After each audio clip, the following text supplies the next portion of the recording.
The ocean screamed. Kaya had always loved the song of the sea, the gentle whisper of currents, the rhythmic pulse of tides. But this was different. This was the sound of water-turned weapon, of her own element rising against her. "You dare steal from me!" The sea witch's voice boomed through the underwater cavern, each word sending shockwaves that rattled Kaya's bones. Morgesa's form twisted in the dim light, tentacles writhing where legs should be, eyes black as the deepest trenches. "I didn't steal. I borrowed." Kaya clutched the small vial to her chest, the glowing pearl inside pulsing with desperate light. Her sister's life depended on this antidote.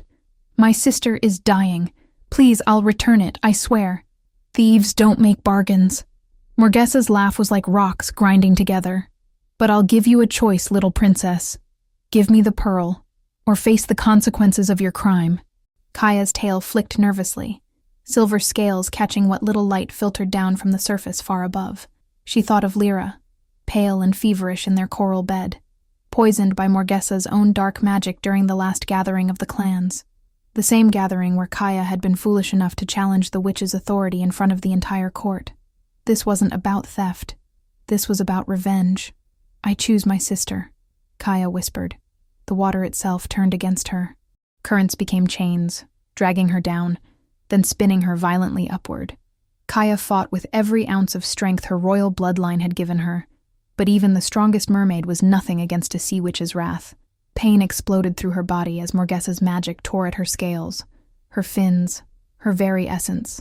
The vial slipped from her grasp, tumbling into the darkness below. "Let the surface world have you," Morgesa hissed. "If you survive the transition, you'll wish you hadn't." Then Kaya was rising, faster than she'd ever swum, faster than should be possible. The pressure changed so quickly her vision blurred. She caught one last glimpse of her kingdom below, the glittering spires of Coralith, the gardens where she'd played as a child, the palace where her father would soon discover what she'd done. The banishment spell hit her like a physical blow. She felt it sever her connection to the deep, felt the magic that made her royal, special, powerful, begin to drain away. The surface broke over her with violent force. Air burned. Kaya had surfaced before, of course. Every mermaid did, to watch the ships, to study the strange two-legged creatures, to steal glimpses of the world above. But this was different. Her gills seized, unable to extract oxygen from this thin, terrible substance. Her scales began to itch, then burn, as Morgesa's curse took hold. She was drowning in air. The storm Morgesa had conjured raged around her. Waves tall as buildings crashed over her head, driving her under, spitting her back up. Kaya tried to dive, to return to the safety of the deep, but the banishment spell repelled her like oil repels water. The ocean itself rejected her now. "I'm sorry, Lyra," she thought, as another wave dragged her under. "I'm so sorry." Time lost meaning. Hours might have passed, or days. Kaya felt her consciousness slipping away, felt the cold creeping into her bones. This was how it ended then. Not with honor, not in battle, but alone and broken, cast out by her own people. But something in her, that stubborn spark that had made her steal from a sea witch in the first place, refused to give up. If she couldn't go down, she would go forward. Kaya forced her failing body to move, following an instinct she didn't understand, toward a dark smudge on the horizon. Land. The word felt foreign in her mind. Dangerous. But it was her only choice. When her body finally scraped against sand and rock, Kaya wanted to weep with relief. She dragged herself forward with shaking arms, her tail useless, leaving a trail of blood and seawater behind her. The beach was secluded, surrounded by high cliffs that blocked out the rising sun. Perfect. She needed darkness for what came next. The transformation was agony. Kaya had seen the spell performed once, by an elder who'd lived centuries and knew the old magic. It wasn't meant for mermaids like her, young, desperate, dying, but it was her only chance. She pressed her palms into the wet sand and reached for the dregs of magic still flowing through her veins. "Fin to foot," she gasped, the ancient words tasting like copper on her tongue. Scale to skin, sea to shore. What was within, cast without. Her tail began to split. Kaya bit down on her own arm to keep from screaming as bone and muscle reformed, as her powerful tail separated into two weak, strange limbs. Her scales dissolved into pale skin. Her gills sealed shut, leaving only the faintest scars on her neck. When it was done, she lay gasping on the sand, more human than mermaid, more dead than alive. The last thing she saw before darkness claimed her was the sun cresting the cliffs above, painting the sky in shades of blood and gold. Kaya woke to the sound of footsteps, heavy, measured, predatory. She tried to move and failed. Her new legs refused to obey, strange and foreign. Every inch of her body screamed with pain. The transformation had saved her life, but barely. A shadow fell over her. "Well," a deep voice said, cold as winter ice. "What do we have here?" Kaya forced her eyes open, squinting against the harsh morning light. The figure looming over her was massive, easily 6.5 feet tall, with shoulders broad enough to block out the sun. Dark hair fell to his collar, and eyes the color of liquid amber studied her with an intensity that made her skin prickle. Those eyes weren't entirely human. "I asked you a question." His voice was soft, but something dangerous lurked beneath the surface, like the calm before a tsunami. "Please," Kaya rasped, her throat raw from salt water and screaming. "I need help. My beach, my territory." He crouched beside her, and she caught his scent. Pine, earth, and something wild. "No one comes here without my knowledge. No one survives these cliffs without my permission." He thought she'd climb down. Good. Let him think that. "I didn't know." She coughed, tasting blood. "Didn't mean to trespass." His hand shot out, gripping her chin with surprising gentleness, despite the steel in his expression. He turned her face, examining her as one might inspect a suspicious artifact. His thumb brushed the faint scars on her neck, remnants of her gills that hadn't quite disappeared. Kaya's breath caught. Could he tell? Strange marks. His eyes narrowed. Strange story. Strange woman appearing on an impossible beach at dawn. He released her abruptly and stood. "Thorn! Garrett!" Two men appeared from between the rocks as if they'd been there all along. Both were large, dangerous-looking, but something in their posture screamed submission to the man before her. "Your Majesty?" the one called Thorn asked. Majesty. A king, then. Kaya's heart sank further. Take her to the holding cells. Maximum security. The king, this alpha, turned to walk away. "Wait!" Kaya tried to rise and collapsed immediately, her new legs buckling. "I haven't done anything wrong." He paused, glancing back over his shoulder. "Then you have nothing to fear from my questions." His smile was sharp as a blade. "Welcome to Blackwater territory. Try not to die in my dungeon." The castle rose from the cliffs like a snarl of stone and shadow, all sharp angles and darker corners. They'd carried Kaya through corridors that smelled of damp earth and old violence, downstairs that seemed to descend forever. The cell they threw her in was small, cold, and stank of despair. Kaya collapsed onto the stone floor, her body finally giving in to exhaustion. Every muscle screamed. Her new legs felt wrong, like wearing someone else's skin. She curled into herself, shivering, and for the first time since leaving the ocean, she let herself cry. 3 weeks. That's how long she had until the full moon. The transformation spell had been clear about that. It would last only until the moon completed its cycle. When it rose full and bright, her human form would dissolve. She'd revert to her true nature, half dead on dry land. She had 3 weeks to convince a paranoid Alpha King to let her go. "Not crying already, are you?" A voice echoed from the adjacent cell. "You've barely been here an hour." Kaya wiped her eyes and crawled to the bars. In the dim light, she could make out a figure in the next cell.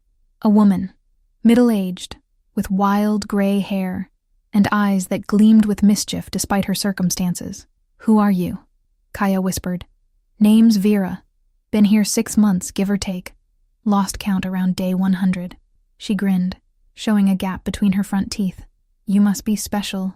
They don't usually put newcomers in maximum security. I washed up on the King's Beach." "Oh." Vera's grin faded. "Oh, honey. That's bad. He's very particular about his territory. Ever since the massacre, he doesn't trust anyone who crosses his borders." "Massacre? You really don't know?" Vera settled against her cell wall, studying Kaya with renewed interest. 5 years ago, someone he trusted, his beta, his second-in-command, his brother, betrayed him, let a rival pack into the heart of Blackwater during the full moon ceremony, slaughtered 43 wolves, including King Darius's mate. Kaya's breath caught. No wonder he'd looked at her with such suspicion, such cold fury. He's been alone ever since, Vera continued. Locked himself away in this fortress. Trusts no one. Lets no one in. Some say he's gone half mad with grief and rage. Others say he's just become what an alpha should be. Hard, unforgiving, absolute. What are you in for? Kaya asked, partly to change the subject, partly because she needed to understand this place if she was going to survive it. Witchcraft. I'm a hedge witch. Harmless stuff, really. Love potions, healing salves, the occasional curse on a cheating husband. But the king, he doesn't much like magic users anymore. Not since the sea witch incident. Kaya's blood turned to ice. Sea witch? Oh yes. About 3 months ago, some creature from the deep tried to curse the Blackwater coastline. Would have destroyed all the fishing villages. Killed hundreds. King Darius fought her off personally. But it cost him. Haven't seen him shift since. Some say she damaged his wolf, Morgessa. It had to be. The sea witch's influence reached farther than Kaya had imagined. Before Kaya could ask more, footsteps echoed down the corridor. Heavy boots on stone. A guard appeared, unlocking her cell. Up. The king wants another word with you. They brought her to a room that was too elegant to be an interrogation chamber, but too stark to be anything else. Stone walls, a single table, 2 chairs. A window set high in the wall showed nothing but gray sky. King Darius stood with his back to her, hands clasped behind him, staring at that useless window. Sit. He didn't turn around. Kaya lowered herself carefully into the chair, her legs still unsteady. The guard remained by the door, hand on his sword hilt. She counted the seconds by her own heartbeat, waiting. Finally, Darius turned. In the better light, she could see him clearly. Angular features that might have been handsome without the hardness. A scar running from his temple to his jaw. And those unsettling amber eyes that seemed to look straight through her. He placed a piece of driftwood on the table between them. Kaya's breath caught. It was from her home. She recognized the distinctive coral patterns that only grew in the royal gardens of Coralith. Found this in your hair, he said quietly. This coral doesn't grow anywhere near my shores. The nearest bed is 300 miles south, in waters so deep no human diver could reach them. He leaned forward, palms flat on the table. So, I'll ask you again. Who are you, and how did you get onto my beach? Her mind raced. She'd been so focused on the transformation, on surviving, that she hadn't thought to check herself for evidence. Stupid. Careless. I told you. I was on a ship. There was no ship. His voice cracked like a whip. I patrol these waters every day. No vessels have passed within 20 miles of Blackwater in a week. No wreckage. No debris. Nothing but you, appearing like a ghost at dawn, half dead and covered in things that shouldn't exist. He straightened, crossing his arms. I've lived a long time. I know when someone is lying to me. Kaya met his eyes, forcing herself not to look away. Would you believe me if I told the truth? Something flickered across his face. Surprise, maybe. Or curiosity. Try me. She almost did. The words were right there, pressing against her teeth. I'm a mermaid. I was banished by a sea witch. I'm dying and desperate, and I need your help. But then she remembered Vera's words. He doesn't much like magic users anymore. If he hated witches, what would he do to a creature born of magic? A being from the same realm as the witch who'd tried to curse his lands. I can't, she whispered. Rage flashed in those amber eyes, hot and bright. In one fluid motion, he swept the driftwood off the table. It clattered against the stone floor. Then you can rot in my dungeon until you decide you can. He turned to leave. Wait, please. Kaya stood, and her legs finally gave out. She crashed to her knees, catching herself on the table's edge. Darius stopped, turned, and for just a moment, she saw something other than anger in his expression. Concern, quickly masked. I can help you, Kaya said desperately. I have knowledge, skills. I know the ocean, the tides, the creatures that live in the deep. You said a sea witch attacked your territory. I can tell you about them, how they think, how to defend against their magic. How would you know that? His voice was dangerous again. Because I've encountered them before. Many times. Where I come from, she had to be so careful here. We lived close to the sea. We learned to protect ourselves. He studied her for a long moment, and she could almost see him weighing options, calculating risks. Finally, he gestured to the guard. Take her back. Not maximum security. Put her in the East Wing cells. Your Majesty? The guard looked shocked. But the protocols are mine to change. Darius looked at Kaya again, and this time his expression was unreadable. You claim to know about sea witches. Fine.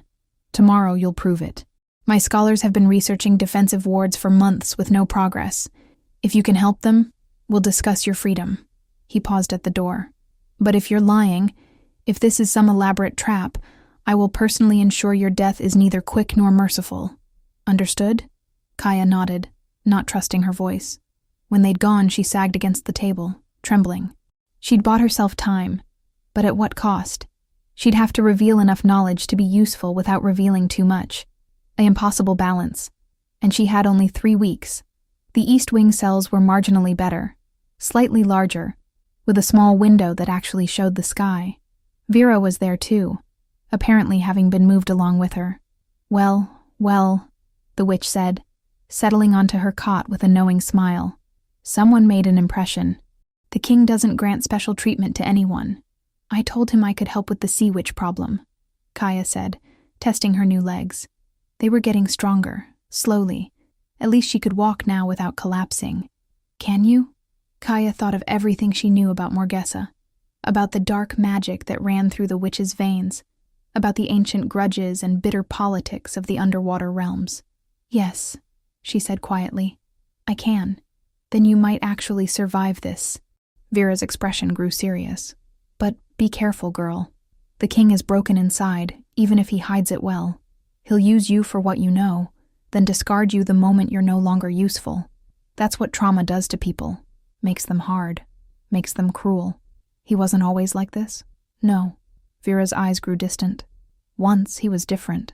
Kind, even. He believed in justice, in mercy, in the goodness of people. Then his mate died in his arms, killed by his own brother's betrayal, and that version of him died too. She looked at Kaya. Whatever you're hiding, whatever secrets you're keeping, they won't stay hidden forever. And when he finds out you lied to him, after everything he's been through, there will be no mercy, no matter what he might come to feel for you. Feel for me? Kaya almost laughed. He hates me. For now, Vera said cryptically. But hate and love are closer than you think. Both require caring. And I saw the way he caught himself when you fell. Saw that flash of concern before he remembered to be angry. She lay back on her cot, closing her eyes. Just remember, the full moon is coming. And this close to the sea, it pulls at all of us differently. Even kings. Even liars. Even whatever you truly are. Kaya moved to her own window, staring out at the ocean in the distance. She could feel it calling to her, that connection not quite severed. Somewhere down there, Lyra was dying. Somewhere down there was home. But up here, she'd just made a dangerous bargain with a broken king. 20 days until the full moon. 20 days to save herself. She pressed her hand against the glass and wondered which would kill her first. Darius discovering her secret, or the curse that would transform her back into a mermaid and leave her to die gasping on dry land. Either way, time was running out.